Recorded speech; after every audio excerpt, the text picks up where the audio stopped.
so many people here. There's so many people here. Man, over 100,000 people. This was supposed to be, they thought they'd hit 40.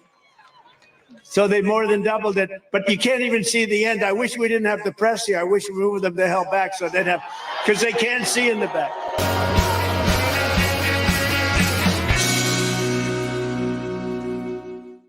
Woo, what an intro there. Hey, everybody, and welcome back to Speechless. I'm your host, Kev Ferris, 23-year-old conservative activist, host of Speechless, the radio show, but also right here, wherever you're watching from, on Facebook, YouTube, Twitch, Twitter, Rumble, anything like that, or it's X, technically, but saying Twitch to Twitter just sounds better right there. But I digress, everybody. Make sure that before we get into all this fun content here and everything we're going to talk about, that you like this video, subscribe to the channel, follow, comment, share, all that fun stuff, and do those comments because we are live right here, right now. And so I can make sure that in between segments and everything, I will get to your guys' comments. So comment, and we will have you involved in the conversation. But let's get right on into the show, everybody. As you might have just seen in that very, very beginning little clip there, the Trump rally yesterday in New Jersey was insane. Some even say that it was record-breaking. Trump draws up to 100,000 supporters at a rally in the deep blue state of New Jersey. As many as 100,000 people flooded the Jersey Shore to attend former President Donald Trump's rally in deep blue New Jersey on Saturday, according to official estimates. And a spokesperson for the city of Wildwood, New Jersey, which hosted the Trump rally, told the Associated Press, based on viewing the crowd and comparing it to dozens of other events in the same space, she believes that there were between 80 to 100,000 people in attendance to see the presumptive Republican presidential nominee. There's so many people here, he said. You guys can take a look and a listen once again to this clip from that rally right here. So many people here. There's so many people here.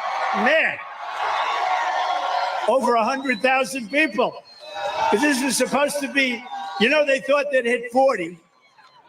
So they more than doubled it, but you can't even see the end. I wish we didn't have the press here. I wish we moved them the hell back so they'd have, because they can't see in the back. I always tell the press, turn your cameras around to show the audience, okay? They never do it. Look, fake news. They never do it. They never do it. Man. What a crowd. What an absolute crowd for the former president. And people will sit here and tell me that somehow Joe Biden got more votes than that guy back in 2020. I don't believe it. It doesn't make sense because you have that many people in a deep blue state. And maybe we just have that many people waking up. I absolutely believe that could be the case. So many people could be waking up. In fact, even at this rally, President Trump invited football greats Lawrence Taylor and Otis Anderson onto stage in Wildwood, New Jersey. And here's a quick clip of them. Some others that woke up. I see that my audio messed up here, so I'm going to make sure that I do this real quick. I'm going to restart this. And sorry, everybody. I got a little bit of a technical difficulty here. I don't have producer Cody en route today. He's not helping me out today. Don't worry, everybody. Producer Cody will be back for Breakaway USA. But here we go. Here's this clip of those two NFL greats at the Trump rally yesterday.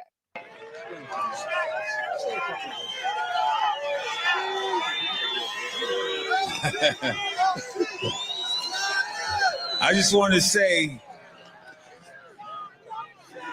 I grew up a Democrat, and I've always been a Democrat until I met this man right here. I'll tell you what. He will not have to worry about nobody in my family ever vote for a Democrat again, okay?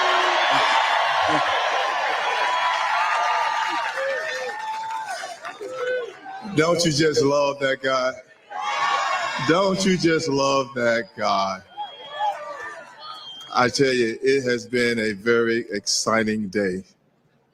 You guys, not one person left here. You're still here yelling and screaming. So my word is, Wildwood, are you in the house? Now, I can't hear you. Wildwood, are you in the house? Thank you guys for all your support. And how about a great shout out for Metro Exhibits, baby? We made it all happen, all because of you. Thank you. I'll see you guys on the 14th. USA, baby. USA. Amazing. And there's so many people just like that that are waking up in America. People that at one point voted Democrat that are now saying no more. No more. Why? Because they see the awful, awful policies, and not even just policies, just the fact that so many Democrats are not out to help Americans. They don't even really care about abortion or climate change or whatever absolute crap they're spewing from their mouths. No, what they care about is what's going to advance them. But oftentimes what advances them tears down good people like you and I. And this is why Donald Trump seeks to really connect. I mean, even if you look during his trials, he will go out and meet with random restaurant or business owners. He'll go out and he will meet with the fire department of New York. Yes, maybe occasionally he'll have some different celebrities or something endorse him and he'll bring them up on stage like those football players. But overall, he seeks to meet with the common man. As Joe Biden seeks to get Hollywood's endorsement. And why would you want them? The pedophile elite. Why would you want that? Well, Joe Biden's one of them. And that's why. But the mainstream media will continue to lie to you about what exactly is going on at these Trump rallies instead of focusing on the fact that a record-breaking amount of people in the arguably, or actually, I'm pretty sure it came out that this is the largest political event in New Jersey history. Again, a state that is traditionally Democrat. The largest political event in New Jersey history. And yet the mainstream media and the people on the left won't even concede that. Instead, they will take a small snippet, 30-second clip of the rally and frame it as if it's all that happened. So take a look at this, which is shared by tons of leftist accounts on Twitter all over. This is what they're sharing, and this is what they're saying is happening at the Donald Trump rally. Silence of the Lambs. Has anyone ever seen the Silence of the Lambs? The late, great Hannibal Lecter is a wonderful man. He oftentimes would have a friend for dinner. Remember the last scene? Excuse me, I'm about to have a friend for dinner. As this poor doctor walked by. I'm about to have a friend for dinner, but Hannibal Lecter, congratulations, the late, great Hannibal Lecter. We have people that are being released into our country that we don't want in our country. Silence of the Lamb. Has anyone ever seen a? And he's going on like a little comedic rant. But the left takes that 30-second clip and they will say, oh my gosh, Trump is literally praising a fictional cannibal. He loves Hannibal Lecter. He must be crazy. And their heads explode in one of the most entertaining fashions I have ever seen. The late, great Hannibal Lecter. He was a good guy. He had friends for dinner. He would say, you guys remember that scene? He had friends for dinner. That's what he says. He gets up there and it's obvious he's having a good time, that he's joking. It's abundantly obvious. But instead, they find any little thing, even if it is the most out of context clip, because I guarantee you that many of these people that see this, these people that scroll through social media and they find the little things that other people are sharing, they will never actually go and look up this clip, which is with context, that exact same clip with a little bit more on each side of it. Here is a clip of the full rally and what he was saying before he started talking about Hannibal Lecter. Here's that. Gangs, the gang members, they took a lot of their criminals and they moved them into the United States of America. Jail populations all over the world are way down, and these fools back there, the press, the fake news, they don't want to report it. You know why they're down? Because they're sending people in their jails into the United States, from Africa, from Asia, from all over the world. They're emptying out their jails into the United States. They're emptying out their mental institutions into the United States, our beautiful country. And now the prison populations all over the world are down. They don't want to report that. the mental institution population is down because they're taking people from insane asylums and from mental institution. You know what the difference is, right? An insane asylum is a mental institution on steroids. Silence of the Lambs. Has anyone ever seen the Silence of the Lambs? The late, great Hannibal Lecter. He's a wonderful man. He oftentimes would have a friend for dinner.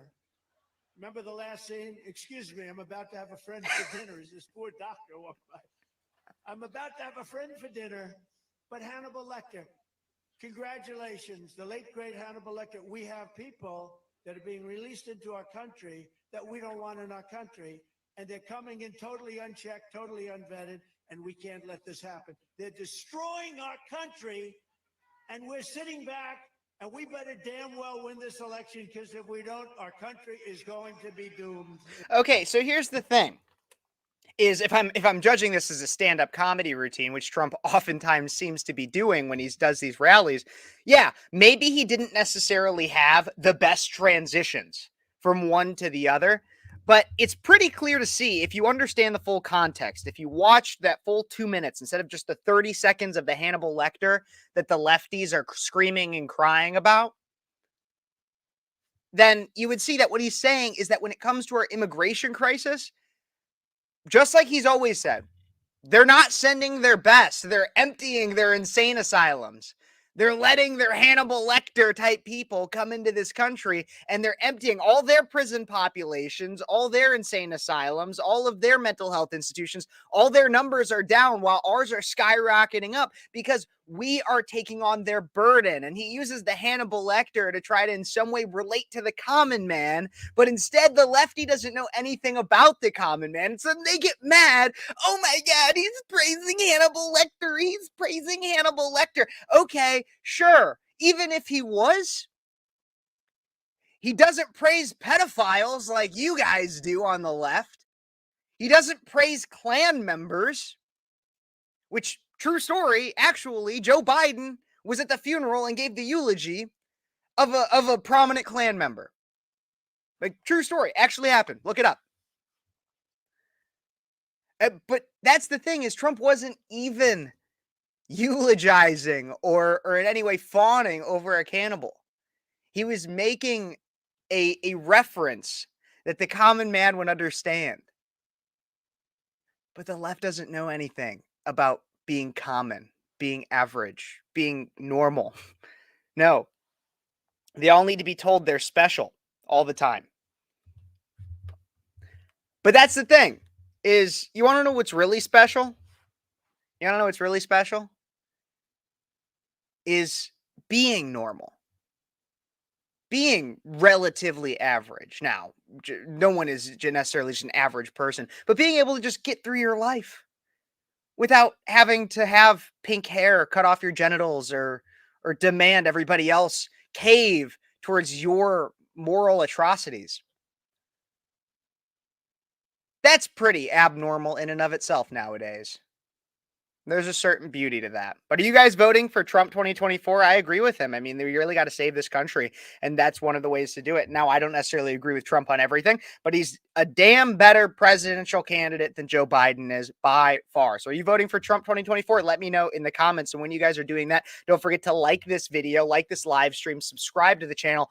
As always, comment what you think on that or any story that I do. Share this with your friends. If you're on Twitter right now, hit that reshare button. Hit that reshare button and say what we're talking about, because we're going to bring this to as many people as possible. We're going to cover what the lamestream media won't, and we're going to do it in a way that's fun, engaging, and let's, especially our younger generation, know that we are here and we're not going to be silenced by anybody. We're not going to be made speechless. And we're going to get into some other stories here. I got Joe Biden lying 7 or 15 times in a 17-minute interview. We're going to cover all of those lives. We're going to talk about a sex worker who says that if you sleep with her, you're not cheating. Why is that? We're going to talk about Mother's Day. Everybody, happy Mother's Day. Don't worry. We're going to talk about an OnlyFans model who also manages to be a mom at the same time, and so much more here today on Speechless. But real quick, a word from my sponsor.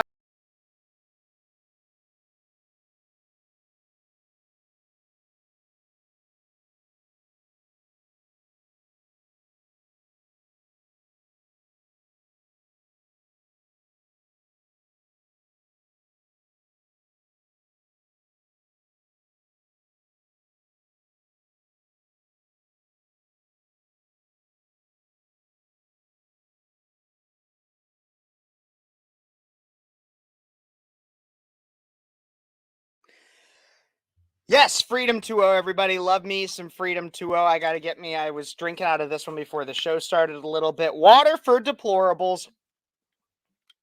Always got to love me some Freedom 2.0. If you don't want to support woke Coca-Cola or anything like that through Dasani and you want good water, then do that. Then get yourself some Freedom 2.0. Use code USA at checkout to get 15% off. It's amazing and awesome stuff. So let's get into this next story here, everybody. Biden tells a lie a minute during a CNN interview. This is an opinion editorial from the New York Post, but I can't really find much just opinion. It's pretty factual in it. And so let's go through these lies real quick. We're going to speed run this. We're going to speed run the lies, the 15 lies that he said in the 17-minute interview. White House rarely allows President Biden to sit down for interviews, and Wednesday's chat with CNN's Aaron Burnett shows why. In a brief 17-minute interview, Biden told 15 lies, nearly a lie a minute, from whoppers about the economy to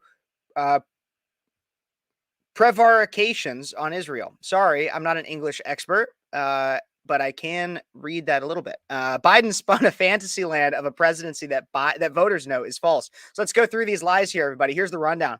Lie one, I've created over 15 million jobs since I've been president. Of course, this isn't true. Most of the jobs, pretty much all of them, are not creations. They are jobs that were being rebounded back since they were laid off during COVID. Lie one. Lie two. Other than Herbert Hoover, Donald Trump is the only president who has lost more jobs than he created. This is also a lie. Trump didn't lose jobs. He was president during a global pandemic. And liberals were thrilled to put people on government checks and shut down the world during COVID. Lie. Lie three. Look at what he says he's going to do if he gets elected. Says he's going to do away with what I've done on Medicare, reducing the price of Medicare. There's no basis for this, as Trump has said he will never do anything that will hurt or jeopardize Social Security or Medicare. Absolute lie. Lie four. We know we have 1,000 billionaires in America. Know their average federal tax is 8.3%. Factcheck.org notes the top 0.1% of earners with more than 4.4 million in expanded income pay an average of 25.1% federal income and payroll taxes. So they're absolutely lying here.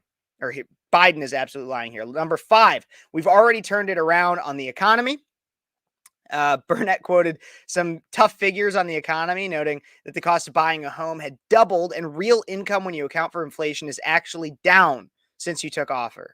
Biden's response was denial.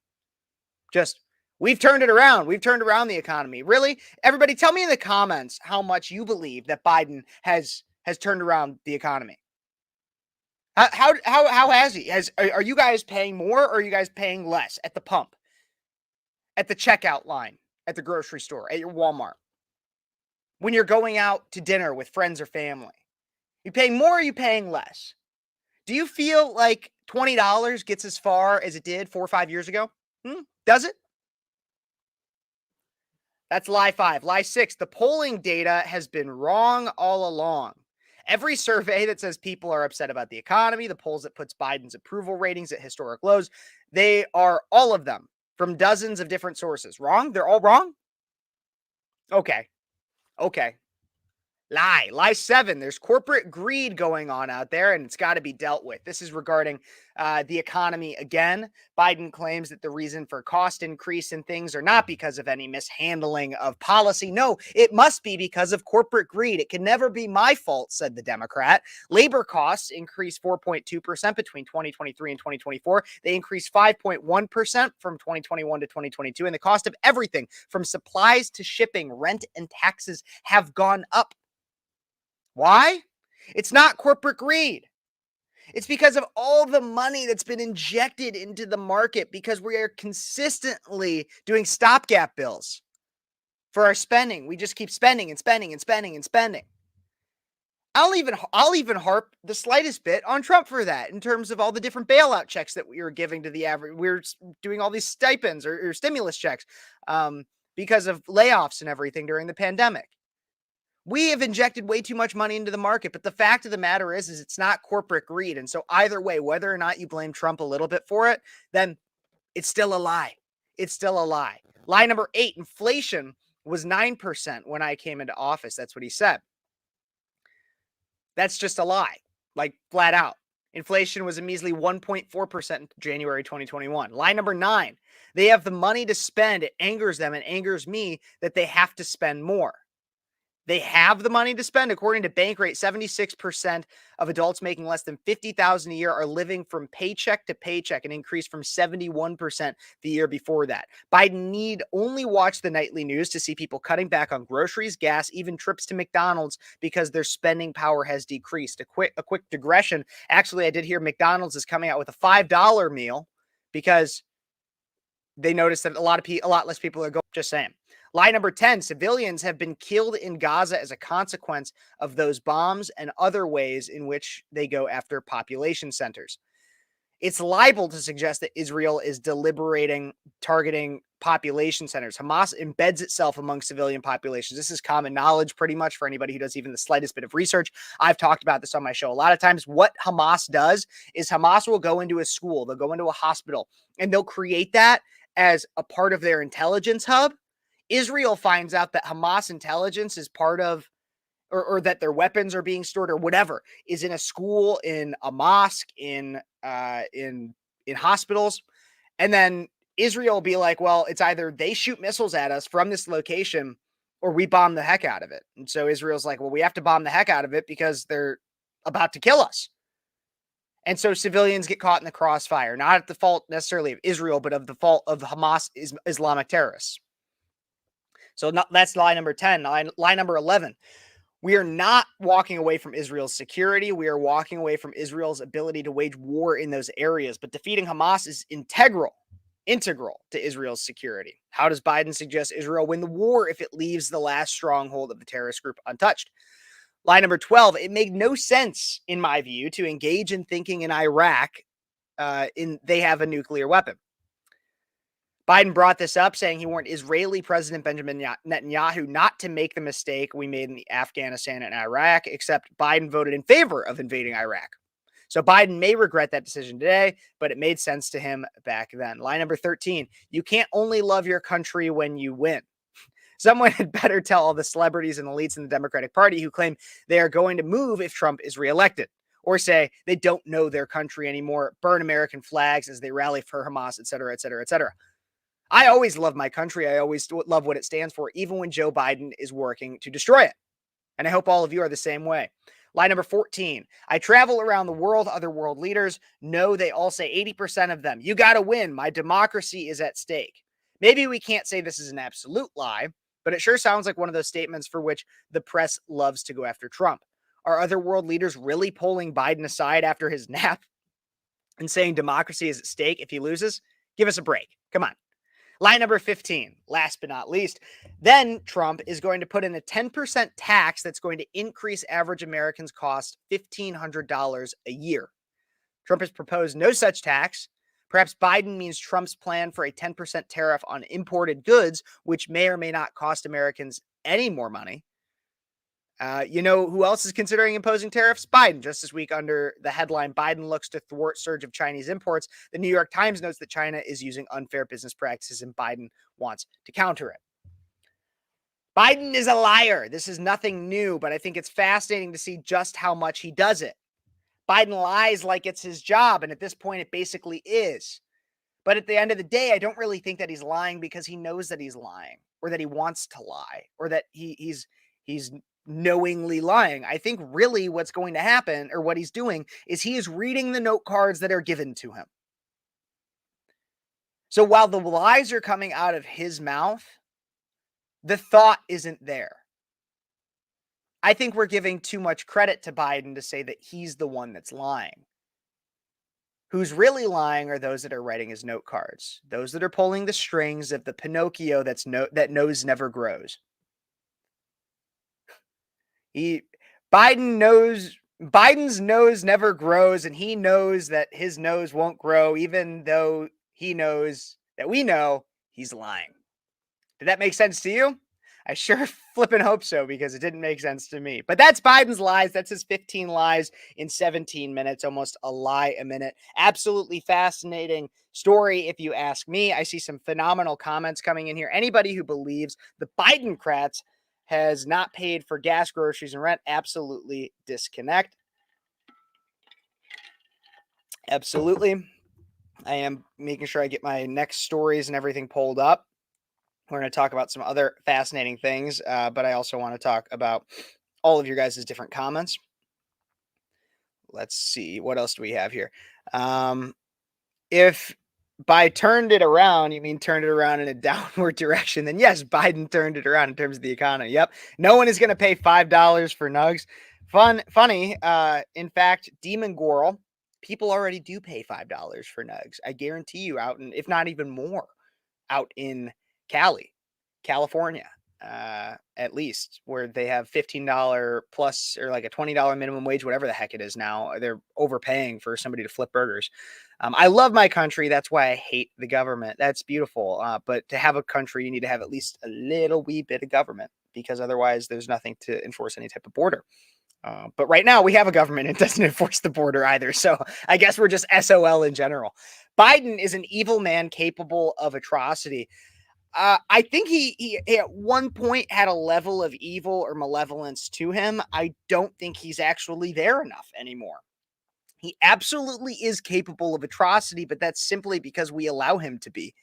Not we, but because he is technically the president of the United States. So, yeah, capable of atrocity, evil man. Can you be evil if you're not even there? That's the question. That's the question. And I don't have an answer to that one. I don't. But what I will say is that right now it is Mother's Day, which is a radical shift. And we have a lot of stories that we're going to talk about here, a lot of culture ones that I think are going to be a lot of fun. And I'm excited to talk with each and every one of you about them. To make sure you don't miss a minute of any of this, or if you missed any of the show, make sure that you like this video. Smash that like button right now. I'd appreciate it. Comment what you think. Share it with your friends. And keep those comments coming, everybody. Get the conversation going, because I want you guys involved in it. If there's any story that you guys think I should talk about, put it in the comments section, and maybe if I have time at the end of today, I will pull it up. If not, I'll bring it up tomorrow on the Breakaway USA show, which airs Mondays and Thursdays, definitely other days of the week sometimes. Breakaway USA, in which I'm a part of. Great organization, and you guys should all check it out too. So make sure you go check, make sure you're subscribed to this channel to get updates about when my appearances on Breakaway USA are. So like, subscribe, share, comment. Let's keep those comments coming. But I want to talk about Mother's Day, everybody. Happy Mother's Day. And before I get into some stories that are no doubt going to piss you off as much, if not more than they piss me off, I want to make sure that I thank every single real woman out there that has taken on the job, whatever you want, the responsibility, but the beautiful and necessary responsibility and gift that is becoming a mother. It's amazing. And now, not every mother is good. I'm not going to sit here and act like they are. I've covered a lot of bad ones, and I'm going to cover some bad ones here today. But if you're a mother watching this, or you're a person watching this, you likely have a decent mom that did something for you, or a mother figure even. Make sure you thank them, you love them, and tell them you love them. My mom's on a vacation right now. I'm not going to tell you where, but my mom's on a vacation right now. My sister took her on a vacation. So she's having a beautiful Mother's Day, and a quiet Mother's Day, because she doesn't have to hear my rambling through the walls right now. But she will be getting some flowers and a card when she gets back. And you guys should all make sure you do that for your moms too. I love each and every one of you, and in some way, your moms. Which sounds really weird, but I do. And I prayed in church this morning. I was praying. I said, every mom out there, everybody who's taken on that responsibility, love them. So that's what I say before I start bashing some different stories here. The first one is from CNN just last week, as we celebrate mothers today. Last week, CNN was considering pregnant people. The case for saying pregnant people and other gender inclusive phrases. We're going to go through this article. I've been really excited to go through this article. The case for saying pregnant people and other gender inclusive phrases. The use of phrases such as pregnant people or penis owners in cultural or political discourse is sometimes met with confusion or even anger. Where could that be coming from? Why use these terms when, as some people ask, only women can get pregnant, or when only men have penises. Those people and institutions using gender-neutral language aim to be cognizant of the fact that sex doesn't always align with gender identity. Of course, said psychiatrist Dr. Jack Drescher, past president of the Group of Advancement of Psychiatry and clinical professor of psychiatry at Columbia University in New York City. Of course, he's from Columbia University. That's not, we all know what's going on at Columbia right now. Of course he's from Columbia. And it's the most inclusive, streamlined way to refer to everyone who, regardless of their gender identity, has certain anatomy or biological abilities.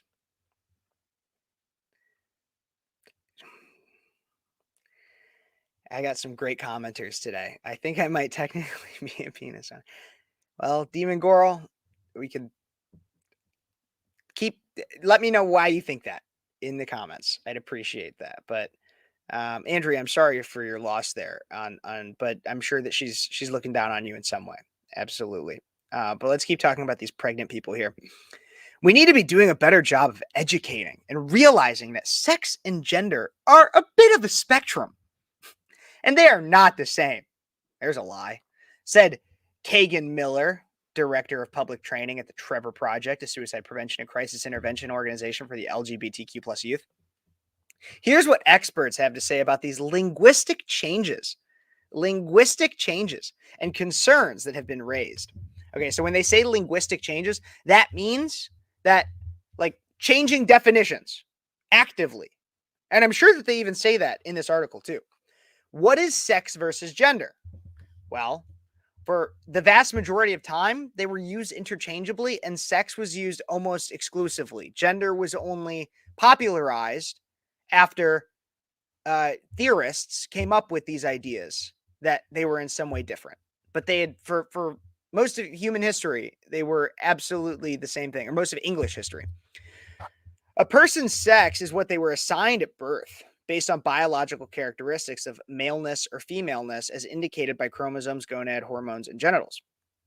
Okay, so if that were the truth, we'll start there. If that were the truth, that a person's sex is what they were assigned at birth based on biological characteristics, then that would mean that even if somebody identifies as a woman but was born a male, then that would mean their sex would always be male and they would never be female, even though they were to believe themselves to be a female, which is not the case. But that's not the way that the left even treats it.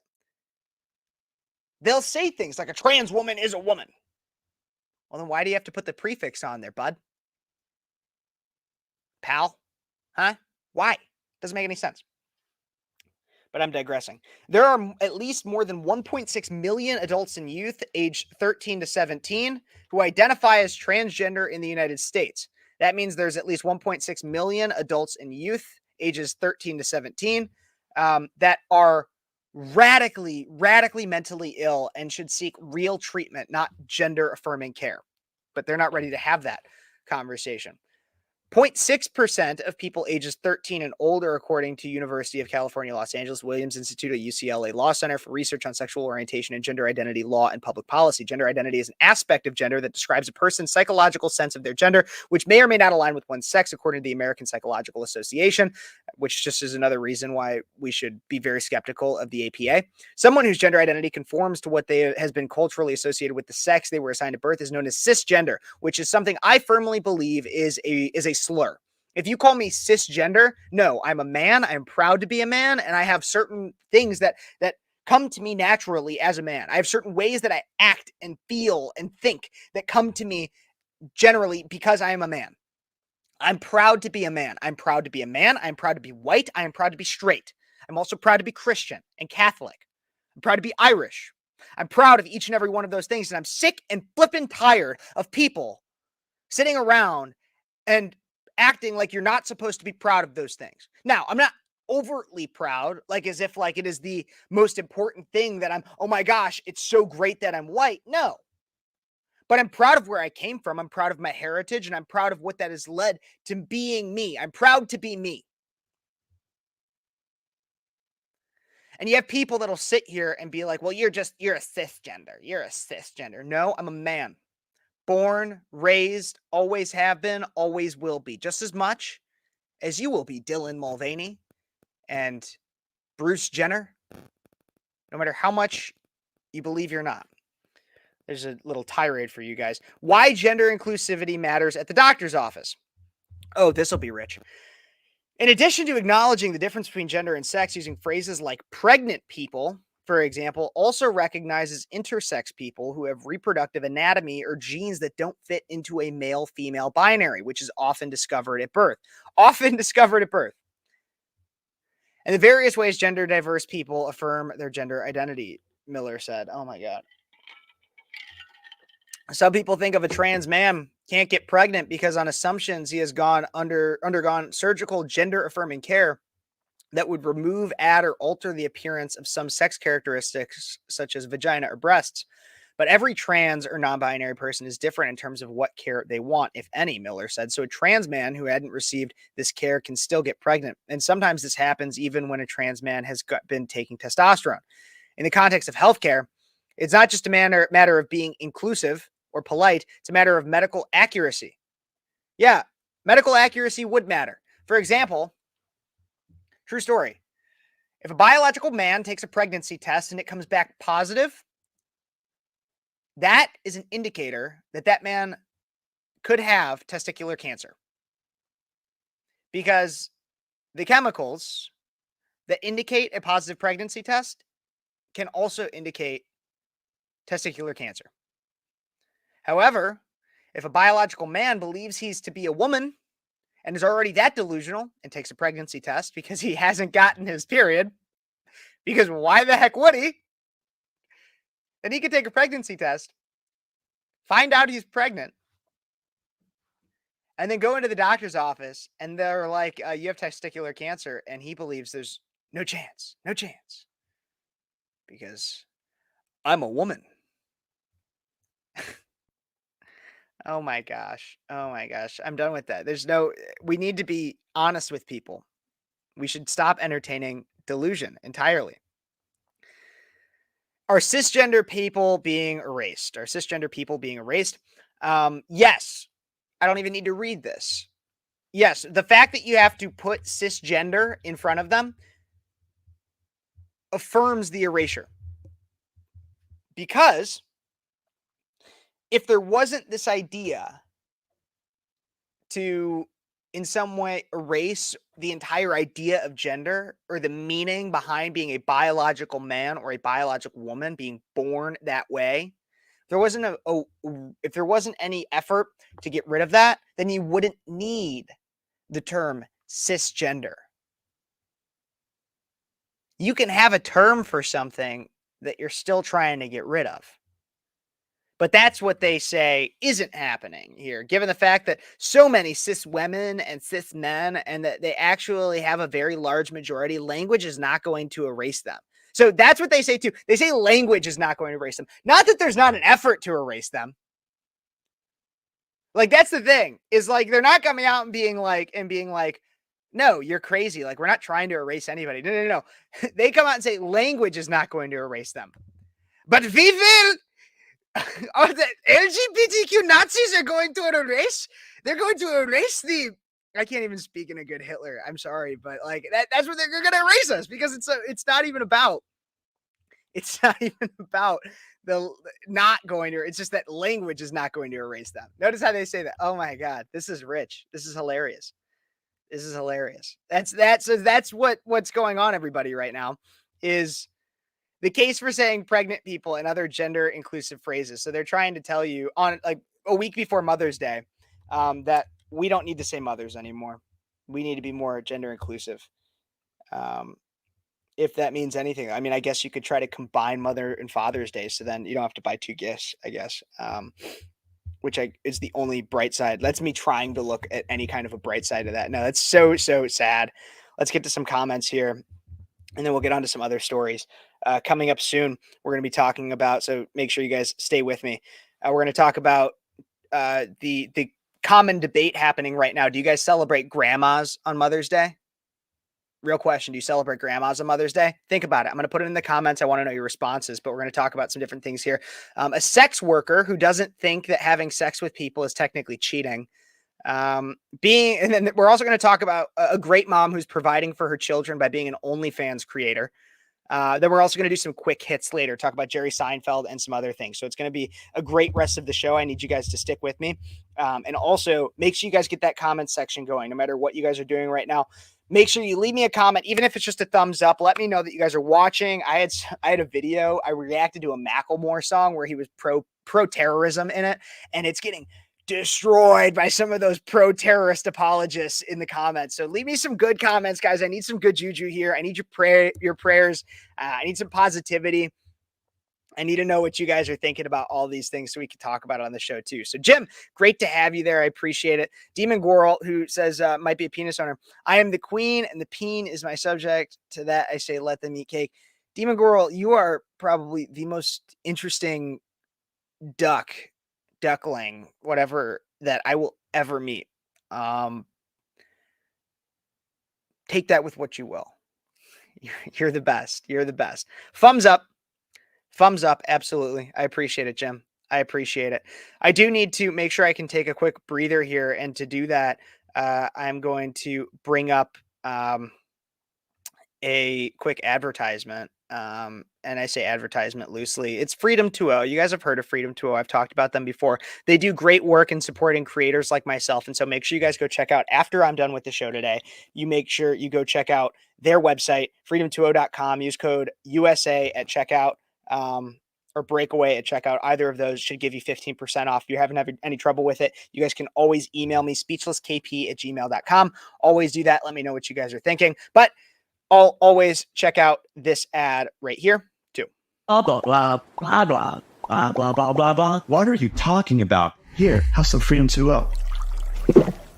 Man, the Constitution is awesome. That's what it is.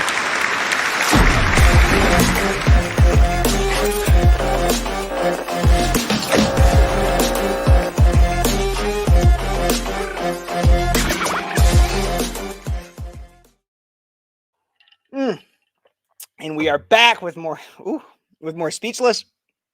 I'm so happy to be talking to you guys today. Keep those comments coming. I love talking to you guys. Oh my God, we have some of the most fascinating stories I have seen in the last week. And I'm going to share my screen here so that we can talk about these, because I am so excited to talk about these. I just cannot believe that these are like real people.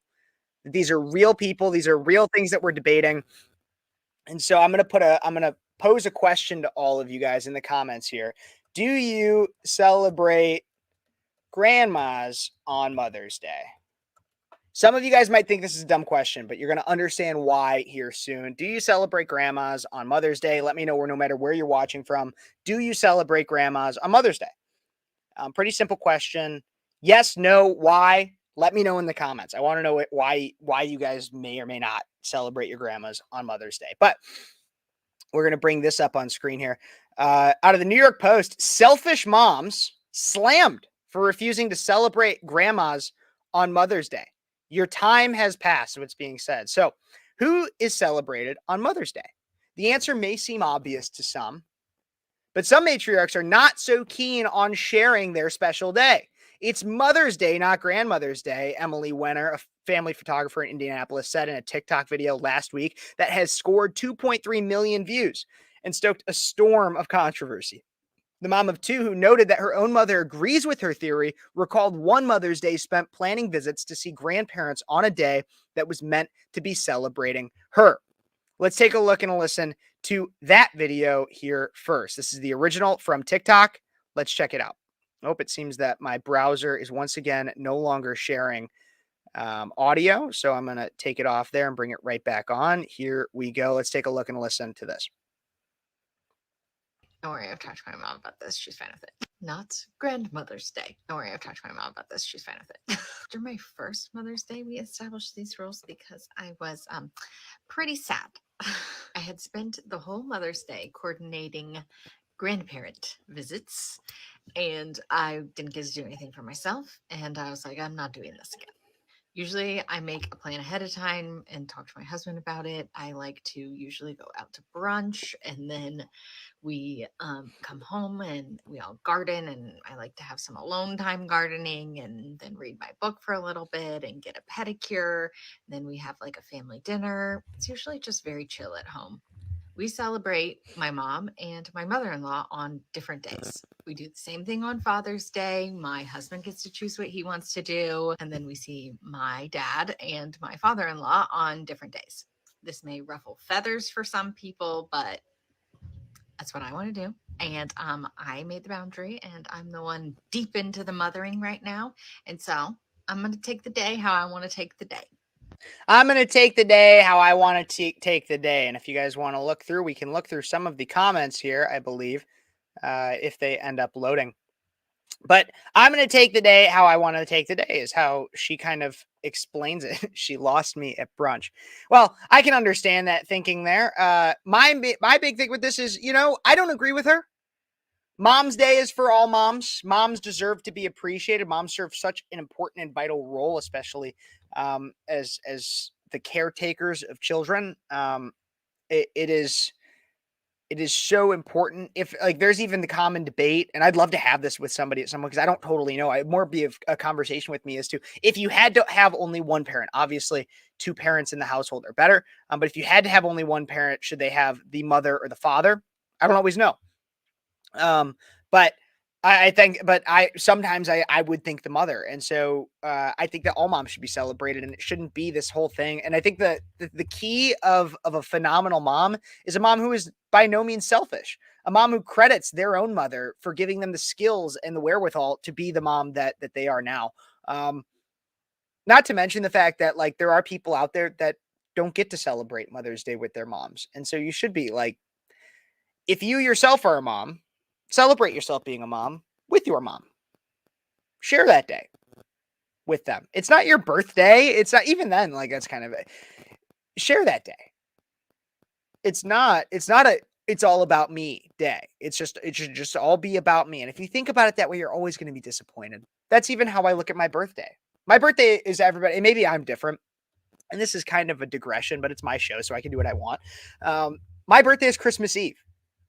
Like, I share my birthday almost essentially with, even if you celebrate Christmas secularly and you're not even a Christian, and you don't celebrate Christmas then I have my own problems with you. But like, I share my birthday with a major holiday that everybody else celebrates. People oftentimes forget about my birthday. Get over it. Get over it. I've had not great birthdays. I've had phenomenal birthdays. It's just the way the cookie crumbles. Get over it. It's one day that happens every single year. If you last 60 years, you're going to have, and you have kids by the time you're 30, you're going to have at least half your life. You're going to have one Mother's Day every year. Get over it. Get over it. Some years are going to be great. Some years they're not. But the thing about this girl, once again, going back to the one that we just watched, she's like, I set the boundary. This is the way I'm living my life. Be mad at me if you want, but this is what I like. And if her mom agrees with it, okay. Whatever. Who am I to judge what you have figured out in your life? Who am I to judge necessarily? Kind of.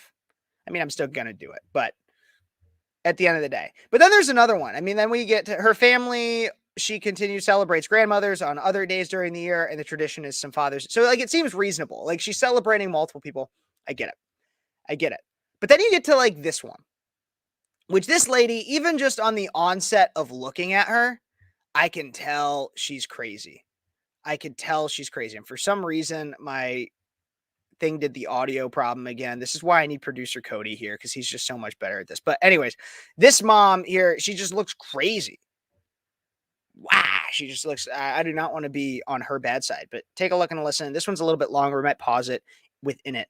But once again, do you celebrate grandmothers on Mother's Day? Let me know in the comments. I really want to know what you guys think. Do you celebrate grandmas on Mother's Day? How do you celebrate grandmas? How do you celebrate your moms? How did you guys celebrate your moms today? You guys having a good day with your moms? Let me know. Are you a mom? If you're a mom, I will shout you out on this show and give you a big old shout out. So all you got to do is say like, I'm a mom, and I will give you a shout out. So do that. But let's take a look and listen to this crazy lady. you're one of the people who's confused about Mother's Day only being for moms in the trenches, let me just paint you a picture, okay? If you're a grandmother, chances are you've been sleeping through the night uninterrupted for a very long time, maybe even decades. If you're a mom in the trenches, chances are you're not sleeping through the night at all, ever. If you're a grandmother, you probably have tons of free time to spare. You might even have a hobby. You might play tennis or pickleball. Who knows? You've got time on your hands. If you are a mom in the trenches, chances are your self-care might be a shower alone without a screaming baby or simply listening to a podcast while you cook dinner. That's your self-care because you're not getting out of the house without a kid in tow. If you are a grandmother, chances are when you drive your car, you can listen to whatever you want to. You can even have peace and quiet if you want to, windows down, breeze in your hair. But if you are a mom in the trenches, not only are you listening to Baby Shark or something like that, there's also screaming toddlers What's wrong with Baby Shark? What's wrong with Baby Shark? in the background, and if you put the window down, they all scream at you to put it back up. If you are a grandmother, chances are when you eat a meal, you can do so in peace and quiet, and nobody's asking you to take a million little bites of your food. But if you're a mom in the trenches, that's probably not the case. You're probably sharing your food with every little kid in your home because once they see you eat it, they want it. See, here's the problem that I have, and we'll get into this even more as I let her finish her thought, but I hate this idea that it's mom in the trenches. Mom in the trenches? That makes it sound like you're at war with your kids. Mom in the trenches? Like as if you're gonna die because you're having to be a mother. And this also completely negates the fact that, like, even if you use the mom in the trenches wording, which I think sounds incredibly selfish and is just antithetical to what actually being a mom should be, in my personal opinion. And again, I'm a young man, like, take my opinion with a grain of salt on this one because I'm never going to be a mom. I don't know what that's going to be like whatsoever. And I'm sure it's stressful. I know it's stressful. I mean, I saw how my mom, what my mom had to deal with because I was quite the handful. But at the same time, again, are you at war with your kids? Like, are you actually at war? Like, I feel like that makes it sound so like you're and your massive amount of like your biggest oppression is the fact that you have to listen to Baby Shark. That's your problem. That you have to listen to Baby Shark. Well, there's mothers out there who lost their husband fighting for this country and they're trying to just get by. Like, and you're complaining that you have to listen to Baby Shark. And I'm sure it's not fun. Like, I don't want to like minimize and say like, oh my gosh, you shouldn't complain about that. But like, because other people have bigger problems. Like, I don't want to also minimize like whatever you view your struggle as, because I can get that you can get really tunnel vision in this stuff. But it just like seems so like you seem like not thankful at all to even have children. Like you should, like, it sounds like you shouldn't have even had children in the first place. Maybe she gets happy by the end of this. I don't know. I'm not betting on it, but maybe. And this is why so many moms say Mother's Day is for the moms in the trenches, because what moms are asking for Mother's Day is to sleep in, to take a shower alone, to have some peace and quiet, to eat a meal by themselves uninterrupted by little children, to just have a day where they don't have to think about serving everybody around them. So when you ask that mother to show up and feed you and celebrate you and take care of you on Mother's Day, it feels a little bit insulting because your every single day is all she's asking for. If she could live your life every single day, that would be her dream come true. And she's just asking for one day of what you have every day of the year. What you have every day of the year. Which is So our- this is like the thing that I really hate about this. Because like I could actually see a world, I could see a level of an argument where it's like, man, like where like you try to talk to your husband and be like, please take the kids, take them to see your mom, take them to see my mom, something like that, so that I can just like have a little bit of peace and quiet for a day for Mother's Day. Totally could see that. Totally could see that. But her entire argument is not about like, hey, I need my husband to step up for Mother's Day, or like, I need my kids to respect me for Mother's Day. Like, no, it's none of that. It's my mom. Like, shouldn't be complaining or shouldn't expect anything for Mother's Day because she gets to live a life where she just gets to sit on her butt and like not listen to Baby Shark in the car and crap like that. Like, your mom was a mom in the trenches at one point too, you selfish prick. Like, you pea-brained imbecile. Your mom at one point was in that spot and you should be flipping thankful. Like, to some extent. Like, if anything, now you should be celebrating your mom even more on Mother's Day because you now know what she had to go through. And like, you see it firsthand. That's the way I would see it. And again, I'm not the arbiter of all things mom or woman. Like, I'm only a woman when it's convenient to me to own the libs. So like, I can't sit here and be like, oh man, I know everything about being a mom. But like, from a very basic logical sense, it would make sense that like, am I totally wrong? Let me know in the comments right now. Am I totally wrong? Like, does that make sense to everybody? Am I crazy in thinking that by becoming a mom, you would have a better understanding of what your mom went through, and thus you would want to celebrate her even more, or at least be even more thankful for her on Mother's Day or on some day? Like, maybe I'm an idiot. Maybe I'm the pea-brained imbecile, but I would believe it to be her.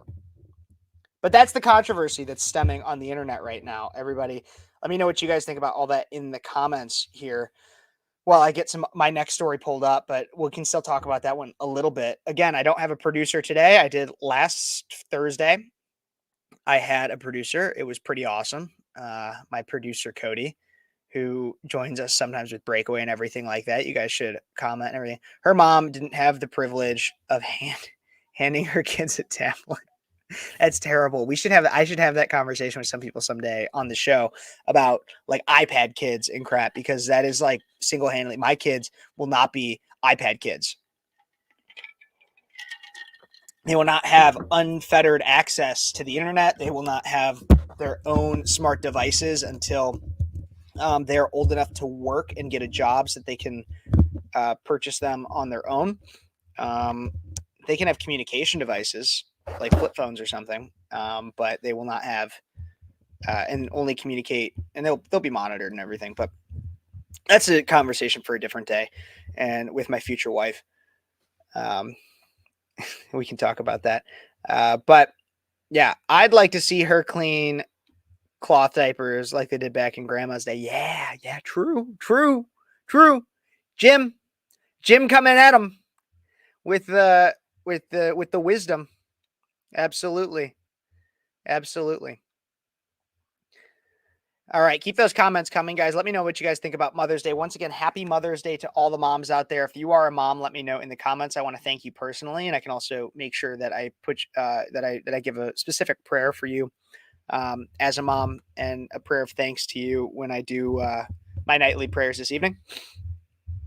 So please let me know of that. But let's get on to this next one. Right after I'm done talking about prayers, we're going to talk about this story. I'm a sex worker. Not me, the person that this article is about. I'm a sex worker, and I don't think the married men who sleep with me are cheating. Just the headline alone. I had to do this one because the headline alone, this is one of the reasons why I love the New York Post. They just never fail to entertain me with their headlines. I'm a sex worker, and I don't think the married men who sleep with me are cheating. But wait, there's more. Is that cheating? In the comments, everybody. Is sleeping with a, how am I going to spell this here? Sex worker cheating? Question. We're going to put that in quotes. Everybody in the comments, is sleeping with a sex worker cheating? What do you guys think? Let me know in the comments. Communicate with me. Is it cheating? Why or why not? Answer may seem obvious, but you'll be surprised to see this. I'm sure that didn't come from the Babylon Bee. I'm sure this is the New York Post. It's a real thing. Let's get into this. Okay. A sex worker has this is actually originally from Australian news, which is just hilarious. But a sex worker has revealed how she has slept with countless married men, but doesn't consider what they do cheating. Sydney woman.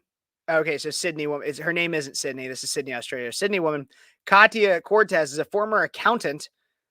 I don't believe that for a second. Former accountant. Sounds like a cover up to me. Who became a sex worker 3 years ago and said in that time she has slept with many married men. The exact figure is unknown because who keeps track of that? Not an accountant, right? An accountant wouldn't keep track of the exact figure. as is considered to be a mood killer to talk about a spouse during a session with a client, I would say about 50% of my clients are married or in relationships. It's hard to say for sure though, because I'm sure a lot are in relationships that they just don't bring up. Other girls have told me that almost all of their clients are married. Miss Cortez told Daily Mail Australia. Oh, there she is. My views are about to skyrocket just because this is here. She said that most men don't consider paying for a sexual encounter cheating, saying they reach out to her as it's easier and more discreet than an affair. Okay, read this sentence, everybody. Read it with me. Read it out loud if that helps you. She said that most men don't consider paying for a sexual encounter cheating. So paying for it is not cheating so that's why they reach out to her, because it's easier and more discreet than an affair. So by this sentence, the difference between an affair and cheating, or I'm sorry, an affair cheating, like cheating through an affair, and this is that you're paying for it with money. So the payment for money negates the cost of the relationship through cheating or anything like that. This doesn't make sense. This isn't making sense. But of course, she added that male escorts, she knows, say very similar things about the married women they sleep with. Okay, so women, you're not off the hook here either. Apparently, you guys do this kind of crap too. I don't like to call it cheating when a married man sees me. Notice that. I don't like to call it cheating when a married man sees me because they aren't feeling any romantic feelings. There aren't any romantic feelings involved. They come to me because they want to laugh, be held, and be pleasured. I don't like to call it cheating. See, this is very different. I don't like to call it cheating. Just because you don't like to call it cheating doesn't make it not cheating. Just because you don't like to call it cheating doesn't make it not cheating. Like, I need to repeat that again for the people in the back. Just because you don't like to call it that doesn't make it not cheating. That's like killing somebody and then going into court and then the judge being like, you murdered somebody, and you'd be like, yeah, but like, I don't like to call it murder because like I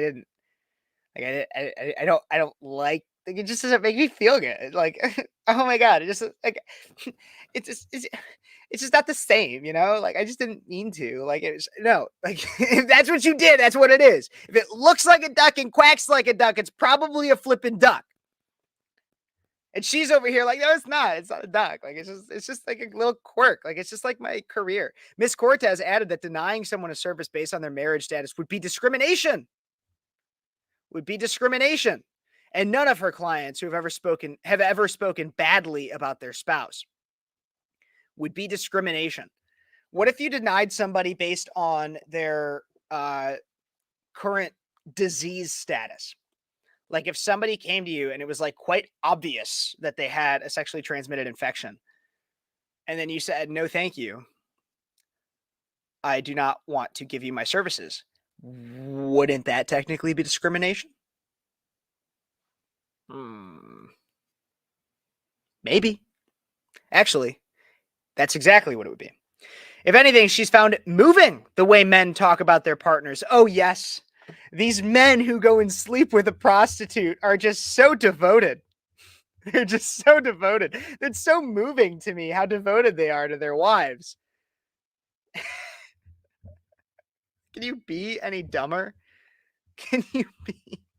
She said married men paying for her service had nothing to do with the lack of love for their wife and family, but for a need for intimacy. See, that's an issue though, because intimacy is a crucial part of a romantic relationship, of having a wife, of keeping a strong partnership and a strong bond. If you're not intimate with each other and you're trying to raise a family and everything, like then you're gonna then you're not even really technically a married couple anymore. Like you're not actually, I mean, you could talk about legality and in the eyes of God and everything like that, blah, blah, blah. But like, are you really even in a relationship at that point? If you're going to sleep with somebody else, if you're outsourcing part of what is supposed to be part of that relationship, if you're outsourcing that to somebody else, and not even just somebody else in terms of physical sexual pleasure and the fact of going to a prostitute, it's even if you're outsourcing it to anything such as like pornography or anything like that. No. If you don't have that, then and you're outsourcing it to somebody else, then like you are cheating. But cheating has become such a derived term. No, it really needs to be you're being unfaithful. That's really what it is. You're being unfaithful. Because cheating is kind of like what a boyfriend does to a girlfriend or a girlfriend does to a boyfriend. And it's still bad. And like you can call it that, no, but unfaithful, I feel like just has so much weight to it. And maybe that's just a personal preference. Maybe I'm crazy. But I don't know. Miss Cortez added that wives need to understand that sex workers aren't proactively finding men, but it is the other way around, that men are finding the sex workers. See, and here's where I get to, and I know I've been on this story for a while, but I just have kind of a lot to say about it. And just so that people keep watching, I'll like put, I don't know, like, I don't want it to be too provocative. I'll just put like that up there. And I'll put it in the corner. But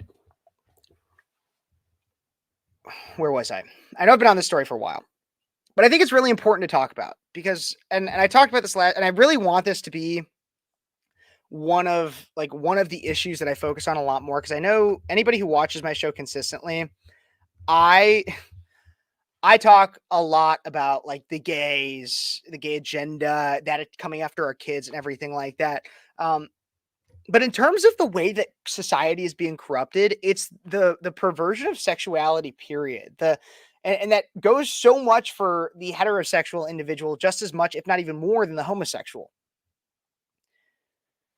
In the fact that we have people making excuses for the like and making casual, even people in the conservative movement making casual pornographic aversion and pushing people towards pornography through the digital context, which I've talked about before. But then also, like Andrea just says here, wow, a hooker making excuses for their bad behavior. Absolutely. And this is exactly what's happening. And it happens on both ends for it, because she's at the end saying, well, it's not like I'm searching for these married men. They're coming to me. Which the problem with that is because then they're coming to you because there is a problem in their marriage. There is, I mean, that's undeniably, if a man is going to a hooker, there is a problem in their marriage. And whether that's lack of intimacy from the woman, that the man is not getting reciprocated, or that the man is being selfish and is seeking something, there's some kind of a problem there. And you sleeping with him is not solving that problem. But she knows that there's a problem here deep down. Somebody in this situation knows that there's a problem there. And so she's trying to say, well, it's not actually cheating because there's no emotion involved.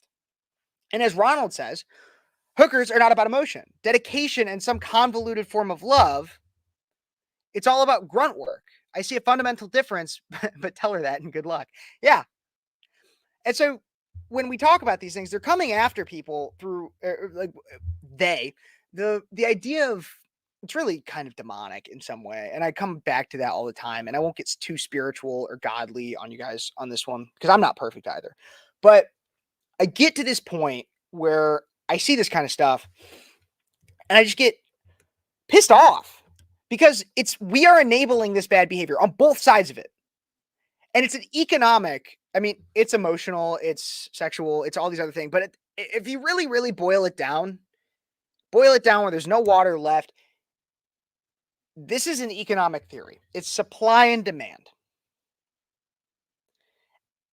On both ends, we are causing this problem. As long as she continues to supply it, men will demand it. And as long as men demand it, she, representing a lot of whores, will continue to supply it.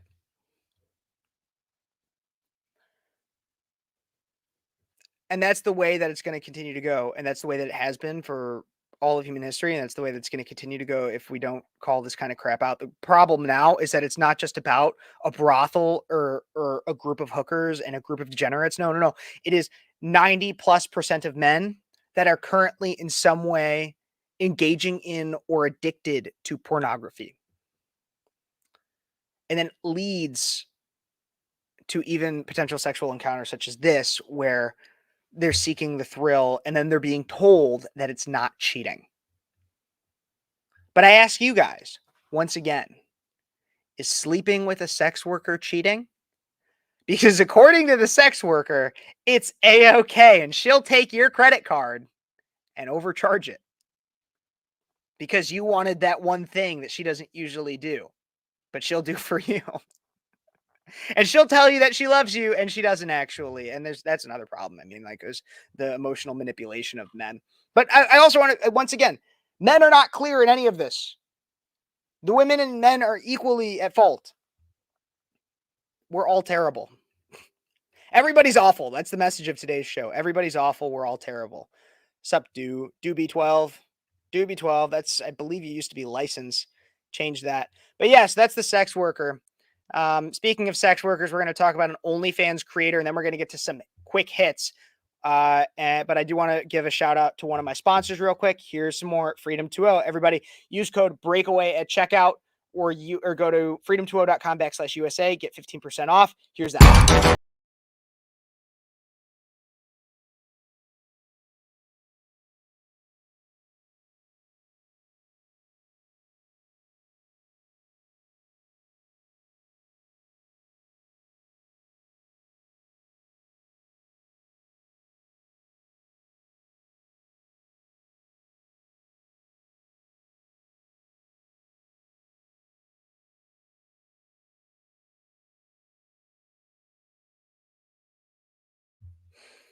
Freedom 2.0, as I always shout out, Freedom 2.0, and I gave some of the different, I don't know if I have a banner up here for it. I don't. I'll get it for the next show. Freedom 2.0, use code breakaway at checkout, get water that's no fluoride in it, it's not going to make you gay. It'll tell you that sleeping with a hooker is actually cheating. Freedom 2.0. Freedom 2.0, great brand that's supporting Christian content creators, conservative Christian content creators like myself. Try saying that 5 times fast. Conservative Christian content creators. Not easy. The alliteration in there, the C's. But yeah, they're supporting people like me, so you guys should support them too. I love them. But I want to get into this story here now. Speaking of pornography and prostitution, which is going to become one of my new biggest issues because I've realized how degrading it is. And like, you'll have some people that are traditional on the left that are like, oh my God, like, it's so degrading to women. And it is degrading to women in some respect. But it's also ruining our men. Like, you want to talk to the young lefty ladies out there that have slept with way too many people. And they're like, where are all the good men? Where have they gone? Well, they're subscribed. Well, they're avoiding being subscribed to an OnlyFans. But when you have so many that are, it's really, there's less and less good men, and they're right, but it's because you enable them with the sexual promiscuity.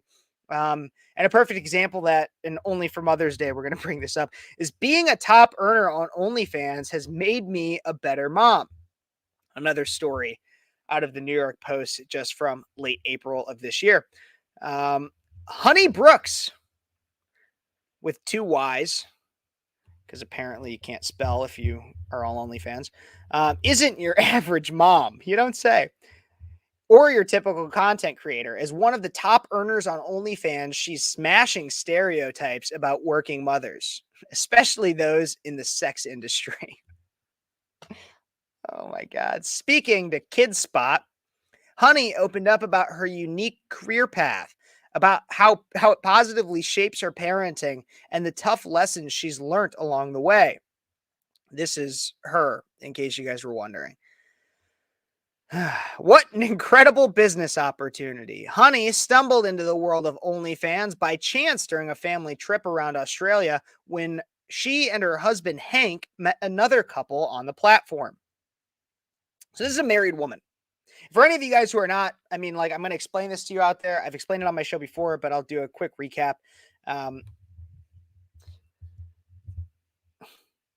Sorry. I know that I need to keep better posture. I appreciate it, Doobie.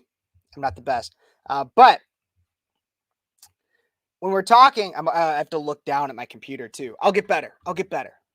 But getting back to the topic here.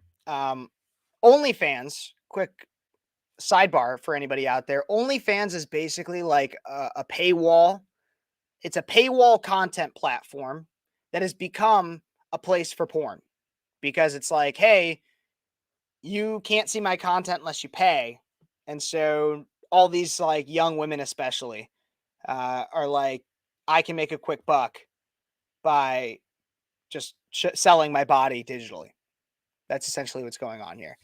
Honey stumbled into the world of OnlyFans because she met these people in Australia when she and her husband Hank met another couple on the platform. I had no idea about OnlyFans. I just remember thinking, oh my goodness, what an incredible business opportunity this is. That's the funny thing. What an incredible business opportunity this is. Selling my body, almost like it's one of the oldest professions. It's like that and playing politics are the two oldest professions. Honey was already in a good position with her existing business, so joining the site didn't come from a place of desperation, she says. I didn't need to go into sex work. I always hate how they call it sex work too. Like, she's going to explain, she's going to try in this article, because I've read it, I'll admit. She's going to try to tell you how much work this actually is. But everything that actually relates to the sex isn't the work. And watch this. I just saw it as a chance to be rewarded for how hard I worked, and the income would reflect that.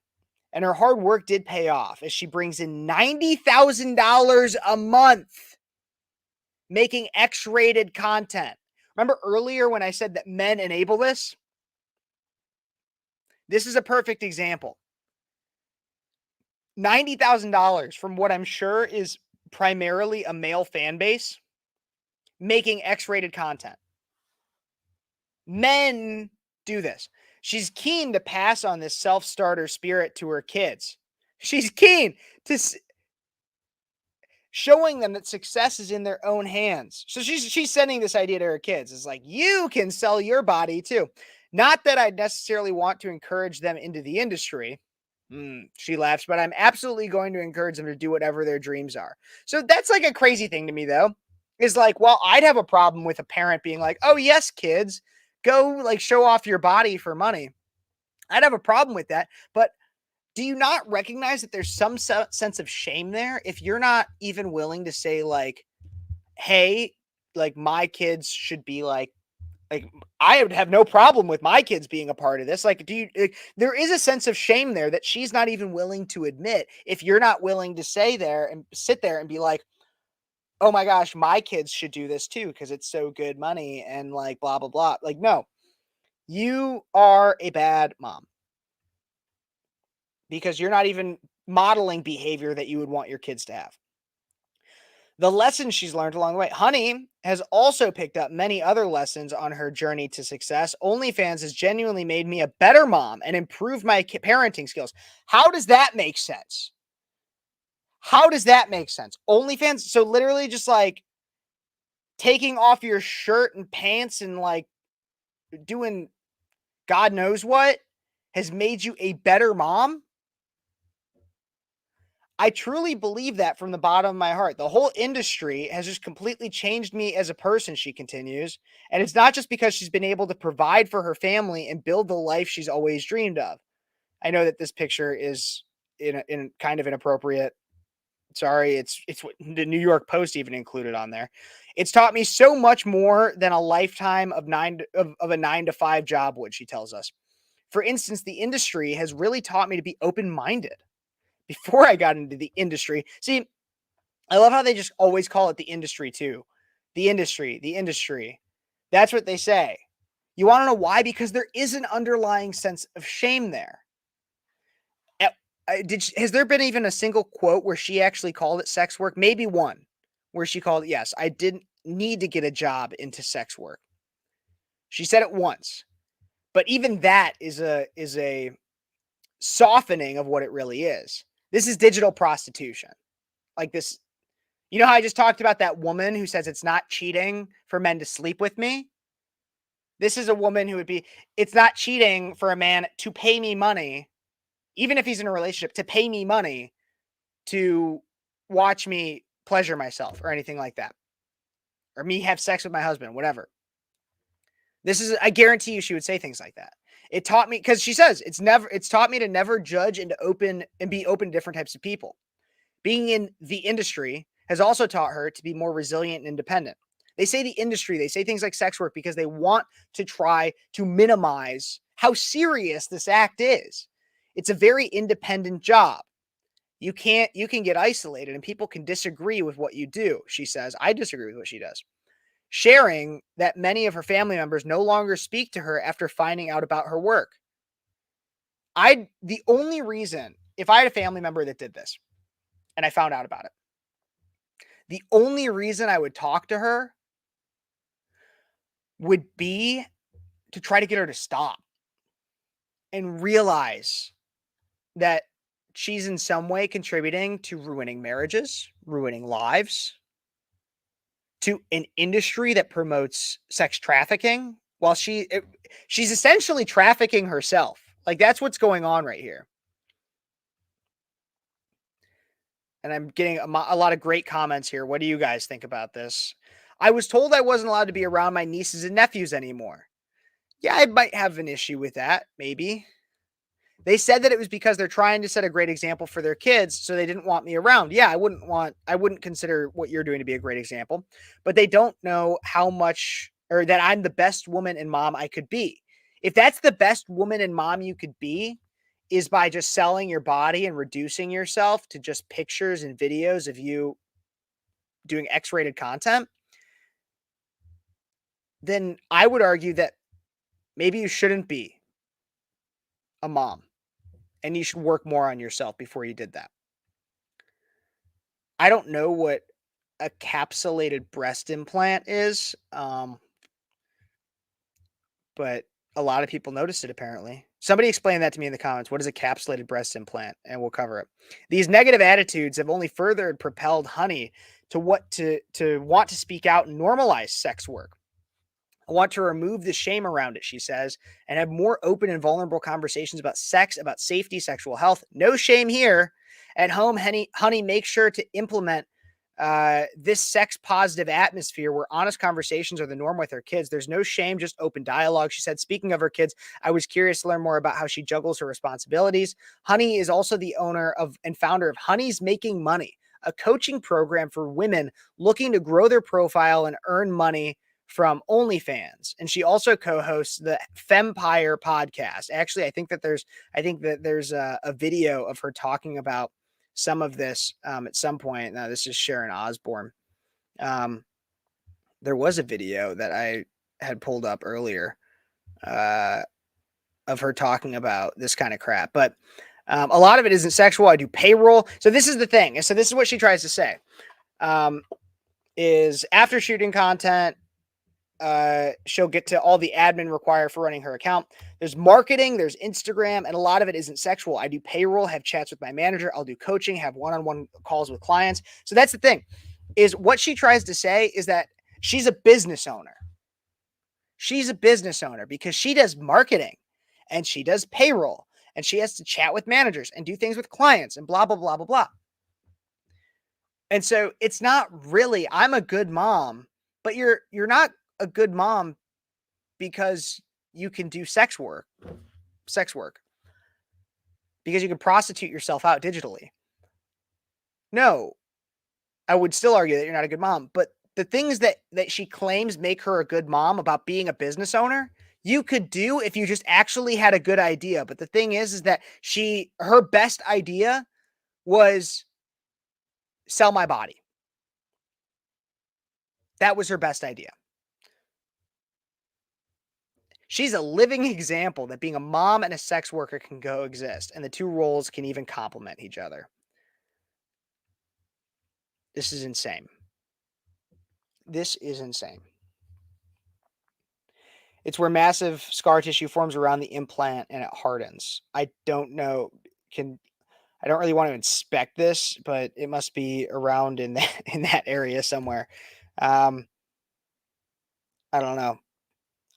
But I just like, maybe it's just me, but as soon as I find out a woman does something like this, I'm instantly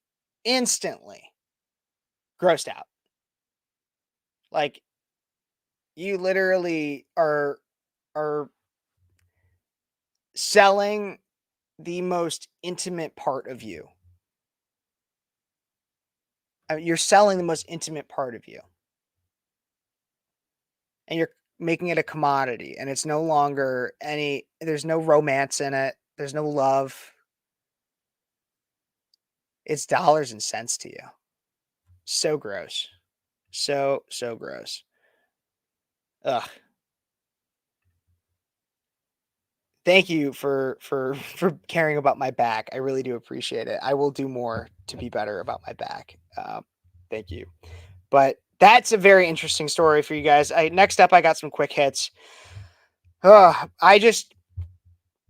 am so sad with the state of, because like this is because she's being hailed as, oh my God, by progressives as, oh my God, you can manage being both a prostitute, a digital prostitute, and a mom. You're so great. We love you. And at the same time, like those poor kids too. Those poor kids, because I guarantee you they're gonna at school, one of their peers is gonna find a way to access that mom's stuff, and it's gonna be, those kids are gonna get bullied, and it's gonna be terrible. And it's gonna be no fault of their own. That's so sad. There's so many sad things about that. And so that's just a reminder on Mother's Day that not all moms are great, but your moms probably are. And so pray for your moms and say thank you and tell them that they love you and all that stuff. But we're going to take one more quick break here from an ad, and then we're going to hit up some quick hits, and make sure to keep those comments coming, because we will be talking about some fun things, some good things, some sad things, some bad things, some great things, and you're not going to want to miss any of it. But here's one more checkout from my sponsor, Freedom 2.0. Blah, blah, blah, blah, blah, blah, blah, blah, blah, blah. What are you talking about? Here, have some Freedom 2.0. Now, the Constitution is awesome. That's what it is.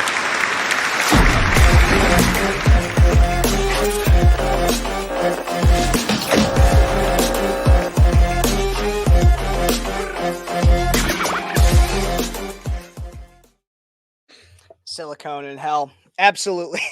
That's hilarious.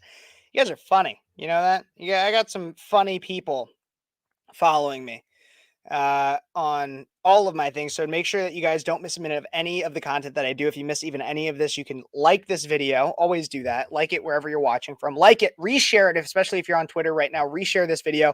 Comment what you think. Share it with your friends. All that fun stuff. But we're going to get to some quick hits right now. Some Kev's quick hits. Kev's quick hits are right here. Quick hits with Kev. We're going to start off with this one. Jerry Seinfeld, just today, was giving the commencement address at Duke. And this is what some people thought would be a good idea to do there. Take a look and listen to this clip that I got from the Post Millennial. Here's this. Jerry is also serving as our commencement speaker today.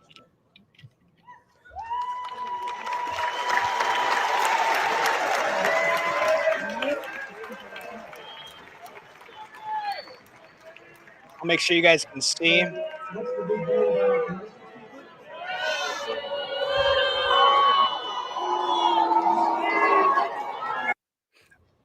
Yep. Jerry is also serving as our commencement speaker today. So a lot of students walked out. They walked out, and you guys can see it once again as it plays here. They walked out of the commencement ceremony, many holding Gaza flags and being pro-Gaza and all this crap. Out of the Daily Wire, pro-Palestinian students walked out of Duke University's commencement ceremony on Sunday as Jewish comedian Jerry Seinfeld, who has displayed support for Israel amid its war against Hamas in the Gaza Strip, was being introduced as a speaker. boos could be heard from the audience while a small group of graduates waved Palestinian flags in Wallace Wade Stadium, according to the video that has now gone viral on social media. So here's the thing about all this, because this is a quick hit. I'm not going to go on it too long. I didn't have too much to say about it. Jerry Seinfeld is a comedian. He has made clear his stance on Israel. I mean, he's Jewish. And while people will try to claim, oh, there's all these Jewish people that are not Zionists, and they're okay, that's far and few between. And those that are not Zionists, they get exalted by the left because they are not in the majority of Jewish people. Jerry was not there to make a political statement. Jerry is not a political figure by any means, nor does he make the bane of his existence being a political figure. Like he's not Stephen King, who is now, or Mark Hamill, who now make like half of their public persona being a political activist. Jerry has made his opinions relatively clear, but he wasn't there to talk about that. And it's really sad to see all these people ultra politicizing. And when it comes to any of those students, if any of those are foreign nationals, they should be deported immediately and they shouldn't get the degree. That's the way I see it.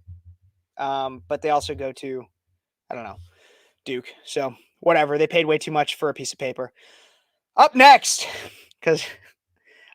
we got my next quick hit, everybody. Barron Trump declines the offer to be the RNC delegate due to prior commitments.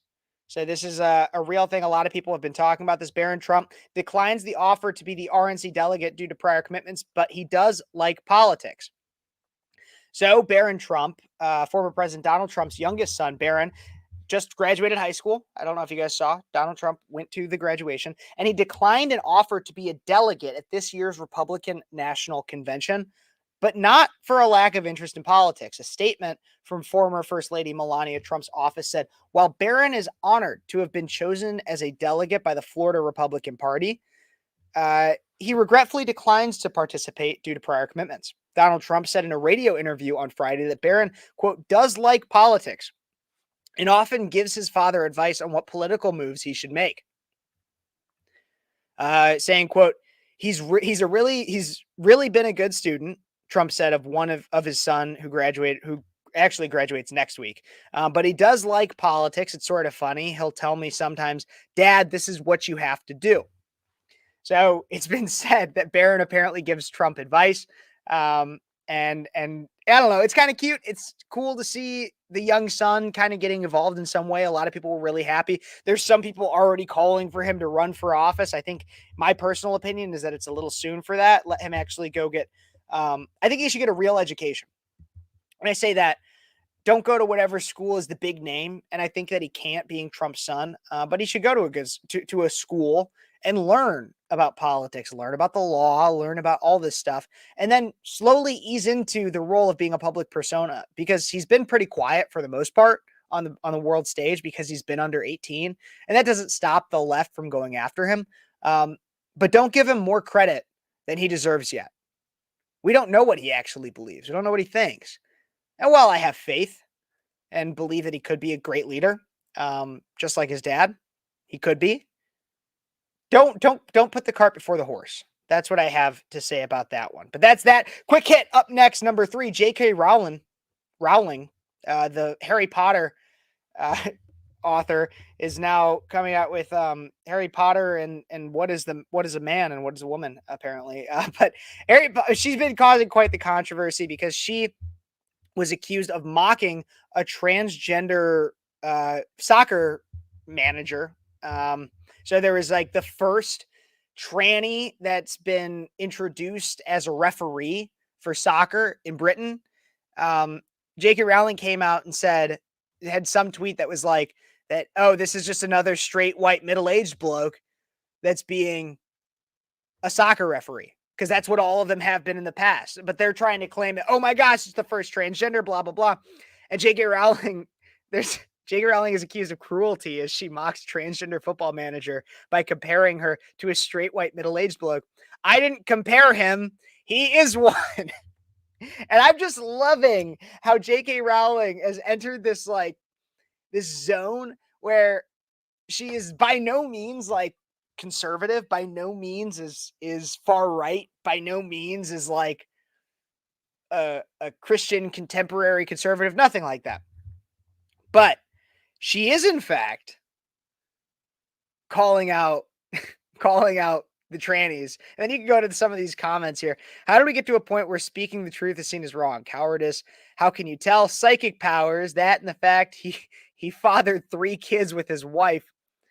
Oh my gosh. This is hilarious. You could look at a few more replies here too in the comments section. How can you look at her and see this is a man? I think you need glasses. My rose-tinted gender goggles keep malfunctioning. And unfortunately, when I look at the sturdy father of 3, the lens is shattered. J.K. Rowling coming in with some absolute like fire responses. This is amazing. This is amazing. A lot of people are coming to her protection, which is great because the lefties will always try to go after her because she is telling the truth, and they don't like that. They don't like that. It looks like Uncle Larry with the wig. All that. That's hilarious. That's hilarious. Let's get into this next one here. This one I take a little personally because it's close to home, and I'll even tell you how close to home it is in a moment. But this is a Palestinian flag. This is the next quick hit being raised above the American flag at the Daily Plaza in Chicago. So take a look and a listen to this video right here.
I see that there was a no sound thing. I'll put it back on. You really didn't miss that much. Sorry about that. But you can see it gets raised and people cheer. And a lot of people cheer, and it's really kind of sad. And you can kind of see that there's a crowd down there too. And you can see other little Palestinian flags as well. The real thing that's really sad about this, and the reason why it hits close to home, is because so that building that's right there is actually the Cook County Courthouse. And I've recently, very recently, started doing some temp work for a law firm in Chicago. I work like I commute. I this week at least I'll be commuting every day where I will walk right past this. And so tomorrow I'm going to see if that flag is still there. I'm going to look up and tune in tomorrow night on my show with Breakaway USA because we're going to talk about this. And I will have some exclusive live footage from Daily Plaza where we will see. And if there's nothing there, I'll briefly talk about it. It won't be that big of a deal, but who knows? Maybe I'll talk with some protesters or something like that in Daily Plaza about this flag, about this stuff, because I will be right there tomorrow. So pray for me, please, because this is insane. Absolutely insane. But that's that quick hit. Just thought I'd let you guys know. Final quick hit for tonight. A massive caravan is being built. Kind of built is not necessarily the right word, but a massive caravan is building in Oaxaca, and it's on its way to the U.S. southern border. Take a look and listen to this clip right here.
I'll keep it playing without the sound, but I think you guys kind of are starting to get the point.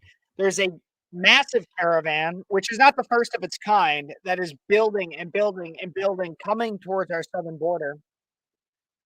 And I will even let that play once more while I keep it in the corner so you guys can see that this caravan is building and building and building, and it's a significant amount of illegal migrants that are making their way towards our southern border. And do we have a president that is going to come out and say, please don't come? Do we have a president that's going to come out and say, we can't help you? Do we have a president that's going to come out and say, please go through the proper channels to immigrate here and we will be deporting all illegals? No, we have a president right now who does not care about borders. We have a president right now that does not care about children being trafficked, drugs being trafficked, people dying at the hands of criminals that are coming across our southern border. Right now, we have a president that is going to welcome up each and every one of these people, which again, I'm sure that there's some nice people in there. They're not all terrible people.